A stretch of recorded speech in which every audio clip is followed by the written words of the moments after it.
जोहार दोस्तों, आप सभी को आपका अपना चैनल नागपूर्णिमा फाउंडेशन में स्वागत है। आज की इस वीडियो में हम लोग वैदिक काल के 20 क्वेश्चन के बारे में चर्चा करेंगे। क्वेश्चन का एनालिसिस करने से पहले हम लोग सबसे पहले वैदिक काल के बारे में संक्षेप में चर्चा कर लेते हैं, फिर हम लोग क्वेश्चन का डिस्कशन करेंगे। तो चर्चा कर लेते हैं कि जैसे कि सिंधु घाटी सभ्यता हम लोग पढ़े हैं या उनका क्वेश्चन एनालिसिस किए हैं। तो सिंधु घाटी सभ्यता के पश्चात भारत में जिस नवीन सभ्यता का विकास हुआ उसे ही आर्य अथवा वैदिक सभ्यता के नाम से जाना जाता है। इस काल की जानकारी हमें मुख्यतः वेदों से प्राप्त होती है और जिसमें ऋग्वेद सर्वप्राचीन होने के कारण सर्वाधिक महत्वपूर्ण है। वैदिक काल के बारे में आगे और भी क्वेश्चन में हम लोग डिस्कशन करते टाइम उनके बारे में समझेंगे। तो चलिए शुरू करते हैं। तो पहला क्वेश्चन जो है, वैदिक काल को किस नाम से जाना जाता है। तो अभी हम लोग इसको डिस्कशन ही किए थे कि वैदिक काल को किस नाम से जाना जाता है। तो वैदिक काल को हम लोग आर्य काल भी कहेंगे। किसका? आर्य काल। ये आर्य मतलब उधर से जो आर्यकालीन जो लोग आए उसके कारण ये नाम होता है आर्य काल। ठीक, मतलब जो आर्य लोग भारत आए और उसमें भारत आने के बाद ये लोग का जो इतिहास शुरू होती है, तो इसलिए इसको आर्य काल कहा जाता है। और वैदिक इसलिए कहा जाता है क्योंकि इसमें वैदिक ग्रंथ या वेद लिखा गया है। तो आगे चलते हैं। फिर दूसरा क्वेश्चन में है कि ऋग्वैदिक काल और उत्तर वैदिक काल का समय क्या था। तो एक्चुअली जो वैदिक काल को इसके नीचे थोड़ा देख लेते हैं। एक्चुअली जो वैदिक काल है, वैदिक काल को दो भागों में डिवाइड किया जाता है। वैदिक काल एक्चुअली है कितने से कितना? वैदिक काल है 1500 ईसा पूर्व से 600 ईसा पूर्व तक। लेकिन वैदिक को फिर हम लोग दो भागों में डिवाइड किए। एक ऋग्वैदिक काल 1500 से 1000 ईसा पूर्व और एक हम लोग का उत्तर वैदिक काल 1000 ईसा पूर्व से 600 ईसा पूर्व। तो ये हम लोग देख लिए कि वैदिक काल को हम लोग दो भागों में डिवाइड किए हैं। तो इसको देखते हैं आगे क्वेश्चन क्या था।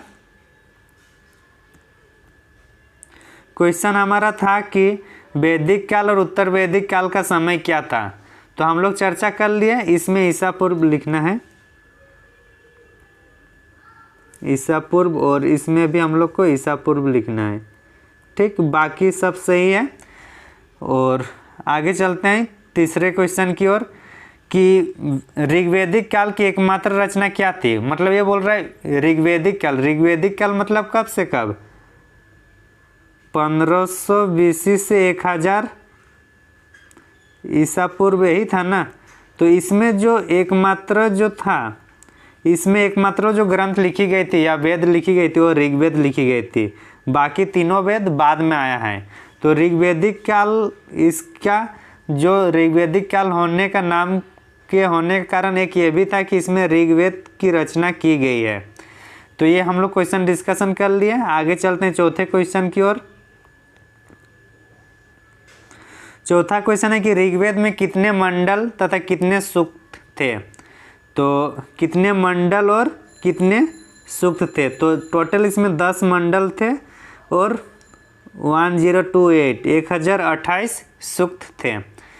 तो 10 मंडल थे और 1028 सूक्त थे। आगे इसमें मंडल के बारे में भी क्वेश्चन आएगा तो उस टाइम डिस्कशन कर लेंगे। तो ऋग्वेद में कौन से मंडल को गोत्र मंडल के नाम से जाना जाता है।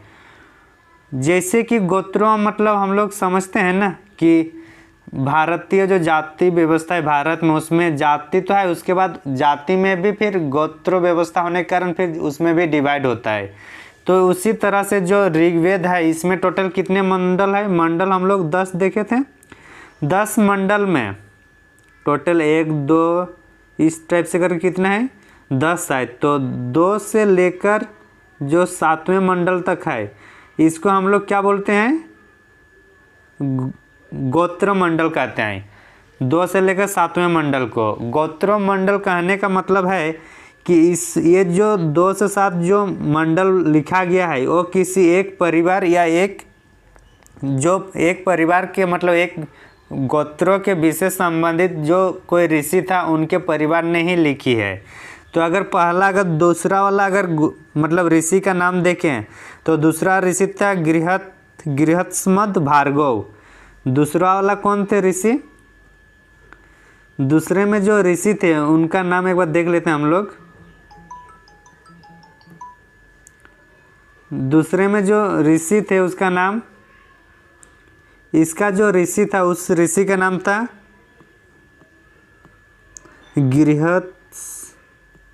गृहस्मद भार्गव सॉरी, ये था। तो इसी का वंश मतलब बाकी और 7 को, मतलब 2 से लेकर 7 तक इसी के वंश के लोगों ने लिखे हैं, तो इसलिए इसको गोत्र मंडल भी बोलते हैं। और ये सबसे प्राचीन मंडल भी इसको माना जाता है। किसको? 2 से लेकर जो 7 जो मंडल है उसको सबसे प्राचीन मंडल के रूप में भी जानी जाती है। छठा क्वेश्चन है कि कस्य अभिलेख तथा बोगचकई अभिलेख किससे संबंधित है? तो ये दोनों जो अभिलेख है, कस्य अभिलेख और बोगचकई अभिलेख, दोनों किससे संबंधित है? ऋग्वैदिक काल से संबंधित है। एक्चुअली जो कस्य अभिलेख है ये हम लोग का 1600 ईसा पूर्व में है, 1600 ईसा पूर्व में है, जबकि जो बोगचकई है हम लोग का 1400 ईसा पूर्व में है। ठीक, तो जो कस्य अभिलेख है इससे पता चलता है कि जो ईरानी आर्य हैं वो लोग, उन लोग की एक शाखा भारत की ओर आगमन हुआ है। ये लोग से कौन से अभिलेख से? कस्य अभिलेख से। और बोगचकई अभिलेख से भी हम पता चलता है कि इन अभिलेख में जो हित्ती राजा सुब्बिलिमा और मितनिनी राजा मत्तिवाजा के मध्य एक संधि हुई थी, और जिसके साक्ष्य से मतलब वैदिक जो देवता है इंद्र, वरुण, मित्र, ये सब के बारे में उल्लेख मिलता है। तो इस तरह से हम लोग देख लिए हैं कस्य अभिलेख और बोगचकई अभिलेख किससे संबंधित है? ऋग्वैदिक काल से। कस्य अभिलेख 1600 ईसा पूर्व और बोगचकई अभिलेख 1400 ईसा पूर्व में है। तो नेक्स्ट आते हैं हम लोग। देखिए हमारी टीम ने यहाँ पे एक बोगचकई अभिलेख को भी यहाँ मतलब दिखाने का प्रयास किए हैं हम लोग। आगे चलते हैं। आर्यों के मूल निवास स्थान, आर्यों का जो मूल निवास स्थान संबंधी विभिन्न मतों ने, विभिन्न विद्वानों ने विभिन्न तरीके से मत दिए, क्योंकि मतों में कोई एकरूपता नहीं थी कि आखिर ये जो वैदिक काल में जो आर्य लोग आए वो कहाँ से आए और कहाँ बैठे, कहाँ पे बसे, कहाँ पे निवास किए। तो इसके बारे में मैक्स मुलर ने क्या कहा, मैक्स मुलर ने क्या कहे, बाल गंगाधर तिलक ने क्या कहे, दयानंद सरस्वती ने क्या कहे और गॉर्डन चाइल्ड ने क्या कहे। तो इनके जो मत है उनको भी हम लोग चर्चा करेंगे आने वाले स्लाइड में। तो सातवां वाला क्वेश्चन के हम लोग आंसर देख रहे हैं कि जो मैक्स मुलर है, मैक्स मुलर क्या कहा, इनका निवास स्थान कहाँ है? मध्य एशिया। और ये सर्वाधिक मान्य भी है क्योंकि मध्य एशिया से ही, उधर से ही आए हैं, किर्गिस्तान ताजिकिस्तान साइड से। बाल गंगाधर तिलक जो हम लोग के हैं ये बोले हैं कि ये बाल गंगाधर तिलक बोले हैं ये उत्तरी ध्रुव से आए हैं। दयानंद सरस्वती ने बोले तिब्बत से आए हैं। अश्विनी चंद्र दास ने सप्त सिंधु प्रदेश से आए हैं बोले हैं। और गंगानाथ झा ये ब्रह्मसी देश से। और उसके बाद गॉर्डन चाइल्ड ने दक्षिणी रूस से बोले हैं। और गाइल्स ने कहा हंगरी अथवा ड्यूब नदी से। तो ये लोग सब ने अपना अपना मत दिए थे।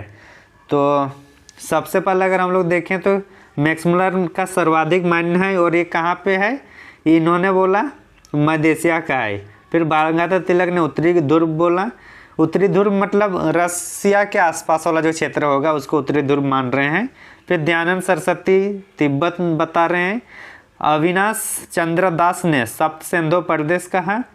और गंगानाथ झा ने ब्राह्मसी देश। और गार्डन चाइल्ड ने इसको दक्षिणी रूस कहा। और गाइल्स ने हंगरी तथा डेन्यूब नदी। तो कभी कभी पूछता है कि कौन कहाँ पे कहा है, तो ये सब हम लोग को देखना है। ठीक, आगे चलते हैं हम लोग। आगे है कि जो 8वां क्वेश्चन जो है कि ऋग्वेद में आर्यों का निवास स्थान किस क्षेत्र? अच्छा, ऋग्वेद में बाकी एक्चुअली जो वैदिक काल था, वैदिक काल का सबसे सटीक हम लोग को जानकारी कहाँ से मिलती है? ऋग्वेद से। तो ऋग्वेद में किसे माना उसको भी हम लोग एक बार देख लेते हैं कि ऋग्वेद में आर्यों का निवास स्थान किस क्षेत्र का उल्लेख किया। तो इन्होंने सप्त सिंधु क्षेत्र का उल्लेख किया। कौन सा क्षेत्र? सप्त सिंधु। और ये कहाँ पे है? सप्त सिंधु कहाँ पे है? सप्त सिंधु हम लोग का पंजाब में है ना वर्तमान। पंजाब में जो 7 नदी का क्षेत्र है वो सब सिंधु उसी को कहेंगे। तो सब सिंधु क्षेत्रों में इनका निवास स्थान माना आर्यों का, कौन? ऋग्वेद ने। आगे चलते हैं, आगे है कि 9वां क्वेश्चन कि ऋग्वेद में कुल नदियों की संख्या कितनी बताई गई? मतलब संभावित जो उस टाइम जो नदियां हैं उनको लगभग 25 बताई। कितने?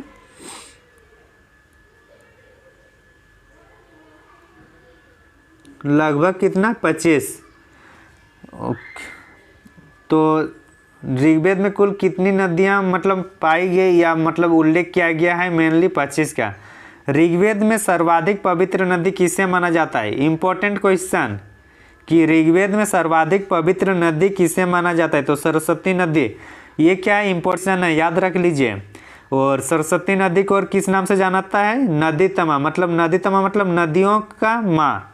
तो नदीतमा नदियों का माँ किसे कहा जाता है? सरस्वती को। और ये ऋग्वेद में सर्वाधिक पवित्र नदी इन्हें माना गया है। आगे चलते हैं, चलिए।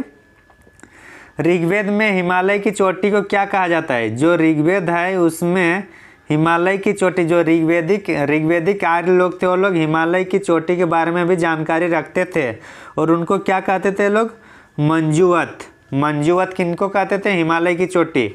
ऋग्वेद कालीन जो आर्य लोग हैं ये लोग को अरावली के बारे में भी जानकारी थी। अरावली के बारे में भी क्या थी? जानकारी थी। किनको? ऋग्वेदिक आर्यों को। तो 11 क्वेश्चन हो गया। 12वां में हम लोग देखते हैं कि ऋग्वेदिक कालीन समाज क्या था। तो जो ऋग्वेदिक कालीन जो समाज की जो ढांचा थी वो क्या थी? कबाइली या फिर जनजाति संबंधित, मतलब जनजाति आधार लिए हुए जो समाज था वो था जनजाति। मतलब सब लोग एक साथ मतलब इकट्ठा में रहने में पसंद करते थे। तो जनजाति या कबीलाई समाज के रूप में थे। ऋग्वेदिक समाज पितृसत्तात्मक था या मातृसत्तात्मक? तो ऋग्वेदिक समाज जो था हम लोग का क्या था? पितृसत्तात्मक। ऋग्वेदिक समाज क्या था? पितृसत्तात्मक। अगर वैदिक समाज की भी बात किया जाए, मतलब दोनों ऋग्वेदिक या उत्तर वैदिक, तो दोनों के लिए क्या होगा? पितृसत्तात्मक ही होगा। ठीक। लेकिन अगर बोल दिया जाए कि सिंधु घाटी सभ्यता में, तो सिंधु घाटी सभ्यता में मातृसत्तात्मक होगा। ऋग्वेदिक समाज में दास, दस्यु एवं पानी ये क्या था? मतलब ये तीनों क्या क्या था इसका? तो जो दास था वो निकृष्ट काम करने वाले थे। जो दास जो लोग थे और निकृष्ट काम करने वाले लोग थे। साथ में साथ हम लोग दस्यु जो थे, कौन?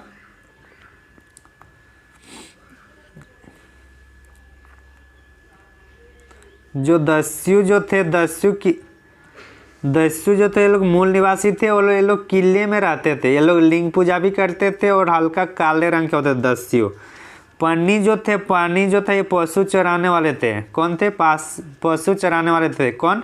पानी। आगे देखते हैं हम लोग। लोपामुद्रा, घोषा, सिक्ता,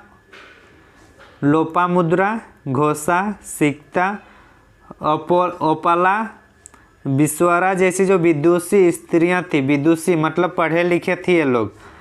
तो ये लोग किससे संबंधित है? ऋग्वेदिक काल में। एक्चुअली ऋग्वेदिक काल में महिलाओं की स्थिति बहुत अच्छी थी, अभी से भी बहुत अच्छी मानी जाती है। उस टाइम वो लोग उत्पादन के कार्यों में भी शामिल होते थे। वो लोग अपने अनुसार जीवन साथी भी चुन सकते थे और कुछ भी काम वो लोग कर सकते थे अपने अनुसार। लेकिन बड़े बड़े पदों में आसीन होने की ऐसी कुछ मतलब बात नहीं देखी गई। लेकिन पढ़ी लिखी थी, काम भी करती थी, काम में भी वो लोग का योगदान था। तो इस तरह से हम लोग देख सकते हैं। लेकिन जैसे ही उत्तर वैदिक काल आता है तो ये लोग की जो महिलाओं की जो दशाएं हैं वहाँ से फिर गिरावट होने शुरू हो जाती है। तो हम लोग 15 वाला क्वेश्चन देख लिए। 16वां क्वेश्चन है कि ऋग्वेद के कौन से मंडल में वर्ण व्यवस्था का वर्णन मिलता है? तो ऋग्वेद का जो 10वां मंडल है उसमें पुरुष सूक्त है। पुरुष सूक्त में मतलब वर्ण व्यवस्था के बारे में जानकारी मिलती है। तो इसलिए सबसे अंतिम जोड़ा जाने वाला मंडल भी इसको कहा जाता है। अंतिम जोड़ा मतलब अंतिम जो बोला जाता है ना, दूसरा 7वां क्या? ये प्राचीन है ना। ये प्राचीन मंडल माना जाता है। और अंतिम मंडल किसको बोलते हैं हम लोग? 10वां मंडल को। और पुरुषक है, इसमें मतलब जो है पुरुषक, इसमें मतलब 4 वर्णों का उल्लेख किया है। कितने वर्णों का? 4 वर्णों का, जैसे कि ब्राह्मण, क्षत्रिय, वैश्य और शूद्र। तो चारों वर्णों का जो पहली बार हम लोग को मतलब पता चलता है 4 वर्ण का, ये हम लोग को कहाँ पता चलता है? 4 वर्णों का जो हम लोग को पता चलता है, हम लोग को 10वां मंडल में ही पता चलता है। तो इसलिए इसको मतलब सबसे अंतिम अंतिम माना गया है, क्योंकि शुरुआत टाइम तो उत्तर वैदिक मतलब ऋग्वैदिक काल अच्छा था ना, लेकिन बाद में धीरे धीरे शुरू हो गया था। तो उसी क्रम में ये हम लोग का वर्ण व्यवस्था भी देखने को मिलता है। ऋग्वैदिक कालीन आर्यों की जो अर्थव्यवस्था है उसका मुख्य आधार क्या था? ऋग्वैदिक काल के जो लोग थे वो लोग का मुख्य आधार क्या था? पशुपालन था। लेकिन यही अगर सिंधु घाटी सभ्यता में बोला जाए तो वहाँ व्यापार होगा। अच्छा, ऋग्वैदिक काल में यहाँ पे सिर्फ एक ही फसल था, और फसल का नाम क्या है? योग। अभी का जो है उसी का मतलब ये मतलब इसी का अपग्रेड, योग का ही अपग्रेड है क्या अभी का जो। तो यही मतलब फसल में होता था, बाकी नहीं होता था। 18वां क्वेश्चन है कि ऋग्वेद में कृषि से संबंधित प्रक्रिया। अच्छा, ऋग्वेद में कृषि से संबंधित प्रक्रिया कौन से मंडल में अवस्थित है? मंडल टोटल कितना है? 1 से लेकर 10, यही है ना। तो पहला वाला ये चौथा वाला मंडल किससे संबंधित है? कृषि से संबंधित है। चौथा वाला जो मंडल है किससे संबंधित है? कृषि से संबंधित है, ठीक। और 9वां मंडल जो होगा वो किससे? समरोध से संबंधित होता है। 9वां वाला सम भगवान से संबंधित होता है। 10वां वाला अभी हम लोग देख लिए, इसके पहले वाले इसमें वर्ण व्यवस्था है 10वां वाला में। और दूसरा और 7वां ये क्या है? सबसे प्राचीन। तो इस तरह से हम लोग देख लिए। 19वां क्वेश्चन है कि ऋग्वेद काल में भूमि पर किसका नियंत्रण था? तो ऋग्वेदिक काल में जो भूमि था उस पर नियंत्रण किसका था? परिवार का था, व्यक्तिगत रूप से था या सामूहिक रूप से? तो सामूहिक नियंत्रण था उसमें। क्या था? सामूहिक नियंत्रण, कोई किसी का व्यक्तिगत नहीं था जमीन। तो ठीक है, ये भी चर्चा किए। 20वां जो क्वेश्चन है और ये आज के T20 सीरीज का अंतिम क्वेश्चन है कि ऋग्वेद में आयस नामक जो शब्द है उसका जो उच्चारण या उसका जो प्रयोग किया गया है, किसका? आयस। ये किसको मतलब किसके बारे में ये बताना चाह रहे हैं? ये क्या है? तो इसकी जो संभवतः ये एक तांबे और कांस्य दो में से मतलब दोनों को इनका मतलब ये अनुमान लगाया जाता है कि या तो तांबे होगा या कांस्य होगा आयस के बारे में। तो आप सभी का फिर से स्वागत करते हैं। और अगर आप लोग नए हैं तो इस चैनल को ज़रूर ज्वाइन कीजिए। और हमारा कोशिश यही है कि आपको ज़्यादा से ज़्यादा अच्छा कंटेंट मिले, आसानी से मिले और कॉन्सेप्ट क्लियर होते हुए चले। अगर आप लोग इसके पहले वाले क्वेश्चन आंसर सीरीज या क्वेश्चन आंसर डिस्कशन को नहीं देखें तो प्लेलिस्ट में उसका लिंक दिया गया है, प्लेलिस्ट में जाकर देखिए, डिस्क्रिप्शन में लिंक है। Thank you for watching.